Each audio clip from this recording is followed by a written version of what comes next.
राति अधिया बेआईन बाली चोरा चालाण घटना एक्शन न्यूज 7 रे खबर प्रसारण पर 6टी हाइवा को जबत करिछि खनि विभाग। गंजाम जिला आसिका थाना अंतर्गत मंगलपुर घाट ठारू ऋषिकुल्या नदीर सुवर्णपुर घाट जाए बेआईन भावे राति अधिया चली बाली चोरा चालाण। 8टी हाइवा बाली चालाण होता बेले स्थानीय युवक अटकाई पुलिस को खबर देते किंतु घटनास्थल में पुलिस पहुंची बाली गाड़ी को जबत करनथिला। जाकु नै आसिका पुलिस और चढ़ियापल्ली पंचायत पुलिस फुलसरपल्ली गाँव किसी युवकों सहित जुक्तितर्क होता। एने न्यूज 7 रे खबर प्रसारण पर गाड़ी गुड़ी को जबत कर थाना अधिकारी को जिम्मा दि जाएगी। ओवरटेक कले ओवरटेक करिया जो आगे गोटे खाल पड़ी गाड़ी आम दौड़ फोड़ा सब बाड हो जाए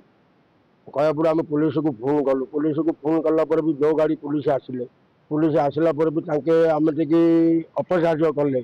तमें किसी हेनी आमर सब गाँ लोक 50 पिला थे आम सब धमकी देला एटा कला मारला पिटला कले आम केमी दवाखाना दुईटा आम्बुलेंस डकैलु माड़ हो जाए जब आम्बुलेंस हाँ आजा आधा आखा राति जाक गाड़ी चलु चोरा चालाण बाली चलुला सेठारे आमे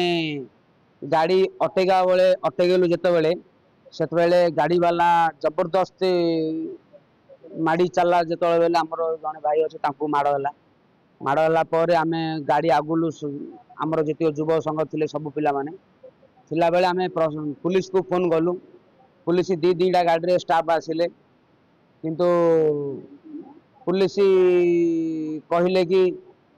आपण इठे गाड़ी आगुड़ा ठीक नहीं आपण घाटू जातु बाली आगुड़ी रोड रे गाड़ी आगुड़ी पारे गाड़ी गाँव मिनिमम सारे गोटे 10-12टा गाड़ी थिला।